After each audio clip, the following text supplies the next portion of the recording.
Welcome to another lore video.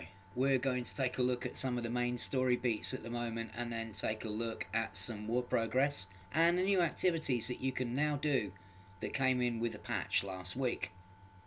Both of the experimental weapon modules from Azimuth are now on sale, the Class 3 and the Class 5, that allow one or two extra anti-Xeno weapons. It actually applies to Guardian weapons as well as human ones, which wasn't clear to begin with, because when they first spoke about the modules, it was in the context of the human anti-Xeno weapons that had recently been improved by Liz Ryder and Zachariah Nemo. But they work on Guardian weapons as well, so you can have up to 6 of any anti-Xeno weapon in your ship. Early reports from AX pilots are saying that for smaller ships it's probably not much of a bonus because the extra module and the weapons are going to kill your power distributor, but for larger ships or medium ones with a lot of power, they seem viable, and they also allow less experienced players to get involved and start fighting against the Thargoids. That's probably going to upset the purists a little bit and make them think that the skill is being taken out of AX combat, but making things more accessible to everyone is always a delicate balance that will never please everyone, so sometimes that purity is going to have to be compromised a bit so that more people can get into the war without spending months learning how to fly with flight assist off, do cold orbiting, and all the other specialised techniques that are used to fight the Thargoids. The Pop Princess, Aisling Targaryen, mother of prismatics, after going against the isolationist policy of the Empire and making herself as popular as King Herod in a creche, has finally convinced the Emperor, whose brain still appears to be frozen by her time in stasis, to recognise that maybe, just maybe, the Empire isn't stronger alone. Just on the off chance that she's right, the Emperor is letting Aisling take some ships and support for Aegis with a view to reforming it. Cynics, myself included, see this as a typically political decision from Marissa. If it all goes wrong, she can say she allowed it, but then Aisling messed it up. That way she vindicates her isolationist policy. If Aisling succeeds, Orissa can say that, well, perhaps there is a little lassitude allowable in extreme circumstances, like, to pull an example out of the air, when you're being attacked on all sides by aliens, and you're clueless when it comes to doing anything about it, and spin it as a practical necessity that doesn't undermine her isolationist policy as a whole, covering herself either way. The Empire itself is split on the issue, with some basically calling Aisling a traitor, and others saying that she seems to be the only one talking any sense. She's hoping to open diplomatic channels with the Fednex, and we'll see how she gets on with that. It's already got attention from President Mahon of the Alliance, though, and he's come out in support of her and a restoring of Aegis with superpower help. He's also up for having a shared database of Thargoid information from all the superpowers to be used for the greater good, which is what they were talking about at the conference 2 years ago, and so yeah, it's only taken 2 years for that to happen. This also brings into question again his deal with Sirius, and there's even the suggestion that Lee Yongrui, CEO of Sirius, tried to stop Mahon from agreeing to this, saying that Sirius is all the help he needs. Perhaps Sirius is getting worried that people are starting to notice that a few more megaships, extra ammo heat sinks, and discounts off ships and modules, while all nice enough in themselves, don't quite cut it as a winning strategy. I just hope that if it does happen, and Aegis gets reformed, that Professor Tesro will have the good sense to not let the superpowers dictate policy this time, or blackmail her into following their agenda instead of her own, with threats of withdrawing her funding. Archon Delane has a community goal running to help him defend his system and the systems around it in the California sector. Other institutions there, like the Turner Research Group, are saying this is nothing more than a cheap, opportunistic power grab on the part of the Pirate King, and there's no counter community goal to stop him.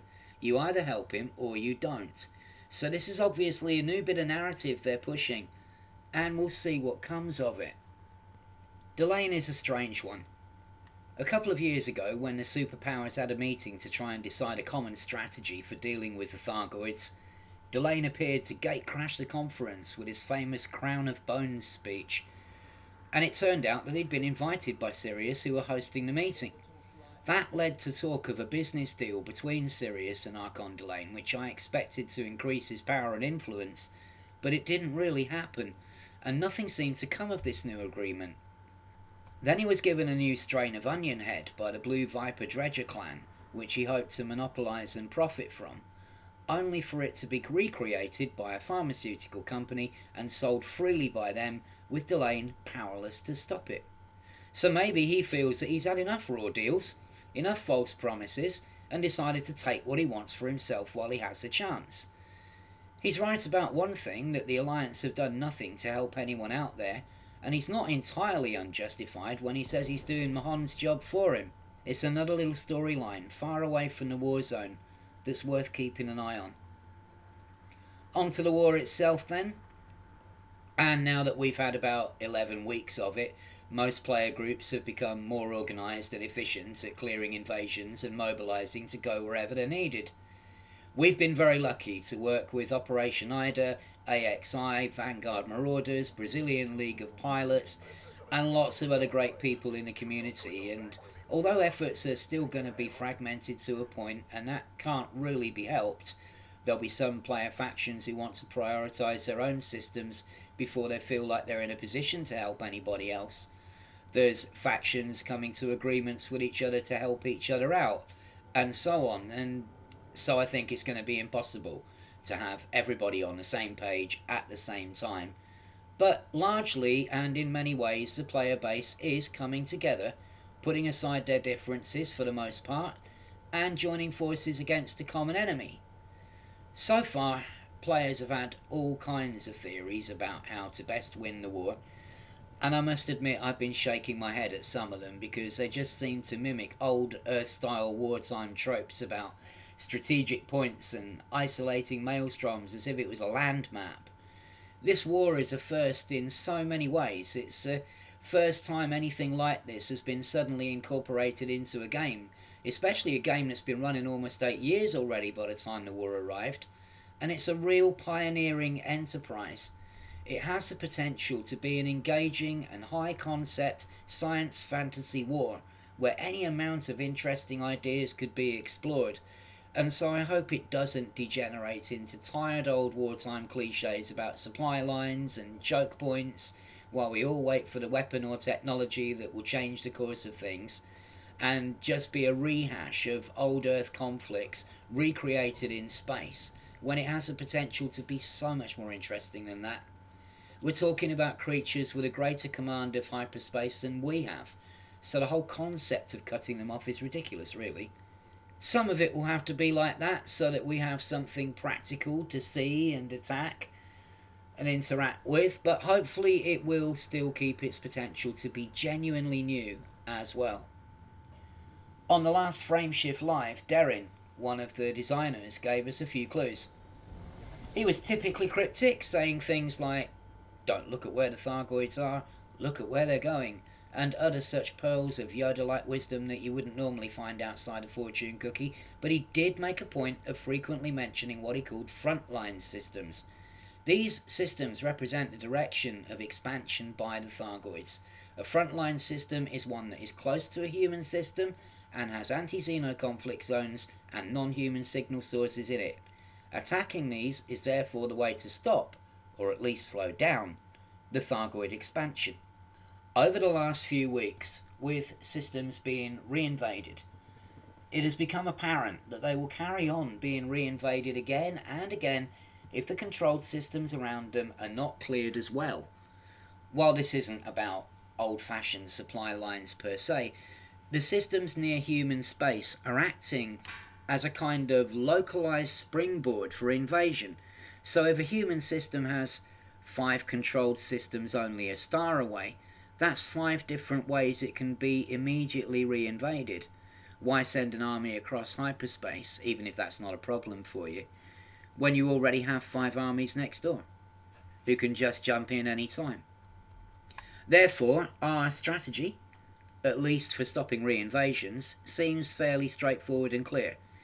While the rescuers and the suppliers and some of the AX pilots clear the invasion systems, other AX pilots have to be clearing the controlled systems around them, and in particular, attacking any frontline systems they can find. There are also some new activities to do in invasion, alert, and recovery systems. In invasion and alert systems, you can take any escape pods and black boxes you find to any rescue ship, and it will know which system you picked them up in and move the progress bar for that system. In alert systems, this also works for any Thargoid tissue samples you can collect. And in recovery systems, if you can restore power to every settlement on everybody in the system, it will speed up the recovery for that system by 1 week. Is this the start of more on-foot activity contributing to the war effort and ultimately to what we all want? Thargoids on the ground.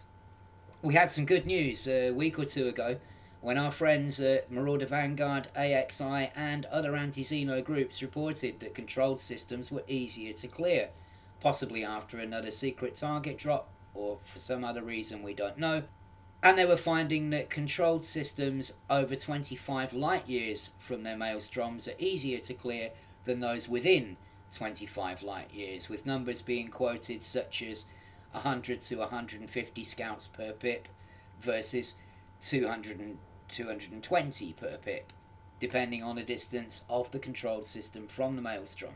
And they felt that a dedicated commander could even take out an uninhabited control system outside 25 light years of its maelstrom by themselves. By contrast, alert systems seem to have become harder to clear, and some people are saying it's actually easier to let the uninhabited alert systems fall and reclaim them afterwards. When an inhabited alert system goes into invasion, it's certainly easier to clear, but yeah, perhaps the message is here then to stop them from becoming alerted in the first place. This represents a little bit of a change from the impression that we've been given that prevention is better than cure, that it's better to save a system than let it fall. Or is it?